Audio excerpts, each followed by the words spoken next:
Hi everybody, a long time ago, in 2007, Spider-Man 3 was finally released. Oh, there was so much criticism around Sam Raimi's prequel back then. Fans hated this movie for almost everything: weak characters' motivation, an underdeveloped script, poorly written villains, and excessive amount of plot elements, and even for Peter Parker's unusual behavior. And you know, most of these arguments are very well founded. The film is burdened with numerous unnecessary subplots, making it challenging for the average viewer to follow. Moreover, this excess of content hinders the film's ability to focus on a single core theme, and to effectively explore the hero and his personal challenges. As a result, it ends up being a bit of muddled mess. But anyway, Spider-Man 3 managed to collect impressive box office receipts of 900 million. That times, these were significant numbers. That's why the studio announced another sequel. By the way, on Twitter, Sony set the release date of Spider-Man 4 for May 6, 2011. Additionally, there were plans for a fifth and sixth installment in the Spider-Man series, but as we are aware, those projects never materialized. Fans came up with various reasons to explain the absence of the Spider-Man 4. Some speculated that Tobey Maguire may have grown weary of portraying a teenage Spider-Man, while others suggested there might have been disagreements between Sam Raimi and the producers regarding the selection of the main villain for the next film. Some even believed that Sony itself decided to abandon the project. In reality, the director struggled to complete the script on schedule, leading to the constant revisions and reworking of the plot. This is one of the reasons why there are numerous draft versions of the script. The studio didn't want to postpone the release dates because the third movie didn't do well with critics and audiences. The director didn't want to rush and make a mediocre movie. He aimed to create the fourth film much better than the previous ones, to give the Spider-Man series a great ending and regain the trust of the fans. He had a strong vision of making the Vulture the most dangerous foe for Peter. However, there were significant differences in opinions, so Sam Raimi ultimately agreed to the franchise reboot.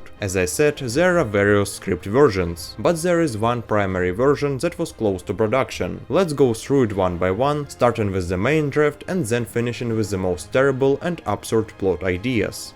Well, first one is the version with the Vulture, who is also MJ's father, and the Black Cat. The studio has even prepared concept arts for it. However, not all of them have been published online. By the way, a lot of details and plot twists were borrowed by Marvel for Homecoming. The most obvious one is Vulture as the main villain, who later turned out to be the father of Parker's love interest. The movie started with Spider-Man capturing Mysterio and taking him to the police. During this process, Mysterio's real identity was uncovered. The person who was revealed as Mysterio had actually appeared in all three parts of the trilogy, playing various roles. This was because Mysterio is a master of creating illusions. After the Mysterio arrest, Peter chased car robbers, but we don't have many details about that scene. Then there was a helicopter chase involving the Vulture as well. Then the Vulture would grab a helicopter and, using his strength, threw it into a building. This action would cause the helicopter to crash and start descending. However, Spidey would arrive and rescue the entire crew, and they would have fight with tombs. Peter Parker removed the stone heads of the gargoyles and then threw them at his enemy. The Vulture raised Spider-Man to a considerable height and then released him. As Parker was fallen, Mary Jane witnessed him from a skyscraper window. Somehow, Parker survived the fall, but this incident led to a quarrel between him and Mary Jane. Peter had seen the face of the antagonist during the encounter and discovered that it was her father. However, she didn't believe him. Concept arts also depicted several romantic moments with the couple sharing kisses throughout the movie. Additionally, there were two images featuring the Black Cat. In the first one, she was shown standing in a crowd, gazing somewhere, and in the other, she delivered speech to the press. One of the most intriguing aspects was the updated costume for Tobey Maguire's character. Sam Raimi aimed to make it more realistic, so instead of Peter continually acquiring a new suit out of thin air, he would sew it himself and patch up the holes with band-aids. In Sam Raimi's Spider-Man films, the emphasis was on the story and characters, not on explaining where the hero's costume came from. Most people watching the movies don't really think about these practical details, so there was no real need to delve into this aspect of the story. You know, the Tobey Maguire Spider-Man trilogy follows a classic fairy tale pattern, where the hero always beats the bad guy, rescues the girl, and makes the right choice in the end. Overall, I believe this goes somewhat against the essence and tone of the films. When it comes to the cast, in addition to the returning actors in their respective roles, there were plans for John Malkovich to portray the Vulture. Vulture. Anne Hathaway, known for her role as Catwoman in Christopher Nolan's Batman series, was intended to play the Black Cat in the fourth Spider-Man film. Certainly, it's a good idea to evaluate these drafts once we have seen each version of the Spider-Man 4 script. The plot that is about the union of the Vulture and Electro, as well as the appearance of the Black Cat. At the very beginning of the script, Parker revealed to Aunt May that he was the friendly neighborhood, and told the real story of Uncle Ben's death. Of course, she was shocked again. After that, they quarreled.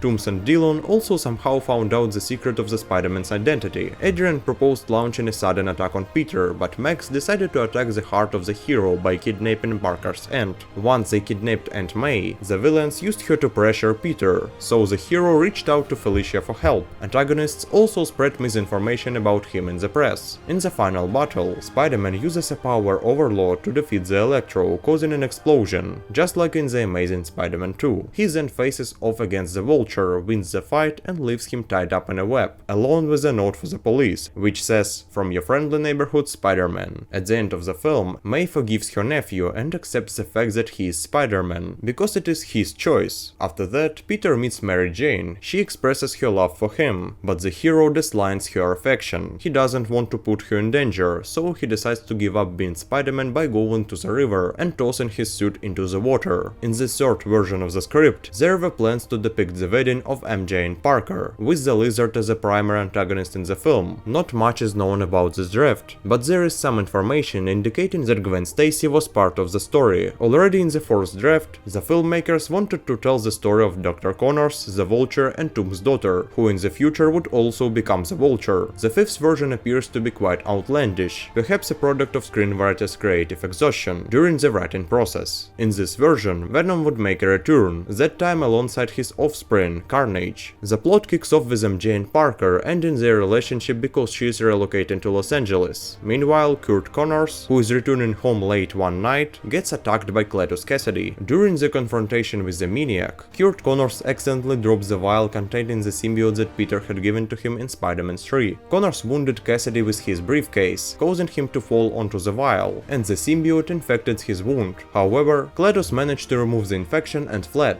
Later, Venom would cling to a random passerby. Back at his place, the maniac experienced pain as a part of the symbiote entered his body. The merging of this organism with Cassady's blood caused their symbiotic relationship to turn red. That's how Carnage was born. Both of them could sense each other from a distance, so they soon came face to face. Spidey, having heard about them on the radio, comes there as well. Peter tries to defeat the enemies using loud sound, but they manage to hide. After that, Kleus suddenly attacks Parker, but Venom interrupts him and says, "Spider-Man is ours, and ours alone!" A large-scale battle begins. Eventually, both villains are burned by an explosion from a fuel tank. After that, there was a cameo by Kingpin, possibly setting up a cliffhanger for a sequel, and in the sixth, hopefully the last version of the script, Carnage would also appear, but along with the Lizard and the Black Cat. Once again, the villains teamed up to take down Spider-Man, but Peter got assistance from Felicia. It feels like a déjà vu. What ties all this together is the repetition of the same mistakes we saw in the third installment, and the overall lack of purpose for this movie's existence. Let's break it down step by step. To be honest, it's quite unclear what Sam Raimi intended to explore in the upcoming film, as each new script version seems to tell a completely different story from the previous one. It's almost as if director couldn't make up his mind about the message he wanted to convey to the audience, leading to the creation of numerous script drafts. There doesn't seem to be anything particularly fresh or innovate. The same old elements of love triangles, Peter's enemies turning allies, and MJ's separation from Parker are repeated. The most significant issues include the overwhelming number of storylines and the introduction of multitude of new characters. Sam Raimi had aspirations of making the best Spider-Man movie of all time. In the end, it appears that this movie might have turned out even worse than Spider-Man 3. You know, it's actually a good thing that this movie didn't get made. Why would we need it in this form? It could have potentially ruined the good work that had already been done, all just for the sake of revising it. No, that doesn't seem like the right strategy. However, I believe that it was still possible to make the picture the best, but for this you need to use a radically different approach. First, it would have been better not to introduce a large number of characters and instead focus on just one hero and one villain. The story should have elevated the stakes, allowing Peter to mature and enter a new stage of character development. Another plan to save Mary Jane, followed by their repeated breaks up and reunions, would have felt less compelling. It was time for them to get married and have a child, significantly increasing Parker's responsibility in his superhero life. He couldn't simply walk away from his son or daughter as he did with MJ. Now his family's safety would be at stake. By the way, I believe that making the Vulture the father of Mary Jane is actually a pretty intriguing idea. It could provide an opportunity to further develop Mary Jane's character, presenting her with complex moral dilemmas. For instance, she might face a difficult choice with her beloved but troubled father on one side of the scale and her own child on the other. However, let's look at it objectively. All of this might not be truly necessary. The trilogy has completed its story arcs, and Peter has fully developed as a character. He has learned valuable life lessons, including the importance of responsibility that comes with great power, self-acceptance, choosing his own path, and the power of forgiveness. But you, my dear viewers, click on the like button, subscribe to the channel, and write what you think about it in the comments below. We'll see you soon.